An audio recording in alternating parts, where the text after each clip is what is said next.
Olá pessoal, vamos falar um bocadinho sobre o iodo. Quais são os benefícios que existem do iodo? Ouvimos falar isso muitas vezes no nosso dia-a-dia, até mesmo como anti-envelhecimento, e não é ao acaso. Todas as células no nosso corpo têm uma determinada quantidade de iodo. Quando pensamos em questões de iodo, associamos à tiroide, mas a realidade é que a tiroide normalmente utiliza cerca de quê? 6 mg por dia de iodo, mas a mama, por outro lado, acumula cerca de 5 mg normalmente por dia. E isto tem um porquê. Agora, outros órgãos, como por exemplo os ovários, a mucosa gastrointestinal, o estômago. Eu já vi situações no consultório de pessoas com problemas de estômago por falta de iodo. Ou tendências, por exemplo, de glaucoma, ou quando a pessoa vai perdendo a visão ao longo da idade, podem ser situações como falta de iodo. Agora, porquê é que a mama concentra tanto iodo? O iodo serve para baixar a dominância estrogénica, ou seja, quando o estrogênio tendencialmente é mais alto.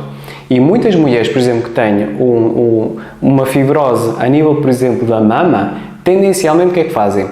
Colocam um bocadinho de iodo, a solução de Lugol, por exemplo, misturam com algo que seja condutor e o facto de esfregarem na mama baixa muito, não só os sintomas, mas a própria densidade da mama, porque a mama acaba por absorver este iodo todo. Por isso é que muitas vezes nós associamos que as mulheres no Japão têm menor risco de mama, porque tipicamente a alimentação tem mais iodo, por exemplo, os homens no Japão têm menos problemas de próstata porque consomem também mais iodo.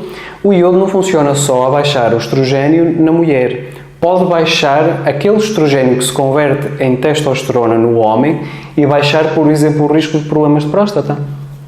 Agora, muitas vezes o que é que acontece? As células cancerígenas são sensíveis ao iodo.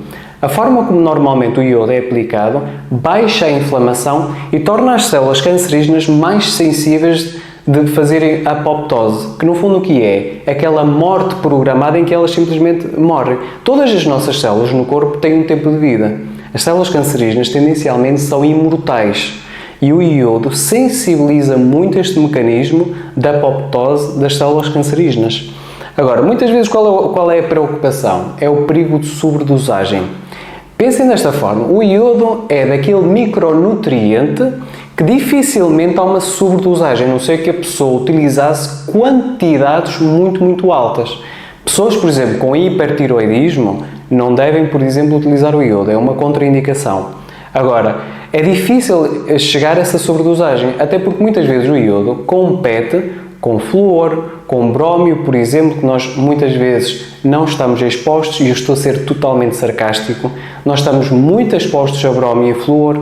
Aliás, muitas vezes utiliza-se o iodo como uma desintoxicação deste tipo de químicos. E aí o que é que as pessoas fazem? Pegam, por exemplo, numa água, colocam sal marinho não refinado, colocam, por exemplo, umas gotas de solução de Lugol, complementam isto, por exemplo, com vitamina C, magnésio, selênio, vitaminas do complexo B, e esta mistura que eu uso há muito tempo funciona extremamente bem, principalmente para eliminar estes pesticidas ou estes metais pesados que muitas vezes se acumulam no corpo. Agora, temos que ver que o iodo, além de desintoxicar metais pesados, funciona como antimicrobiano.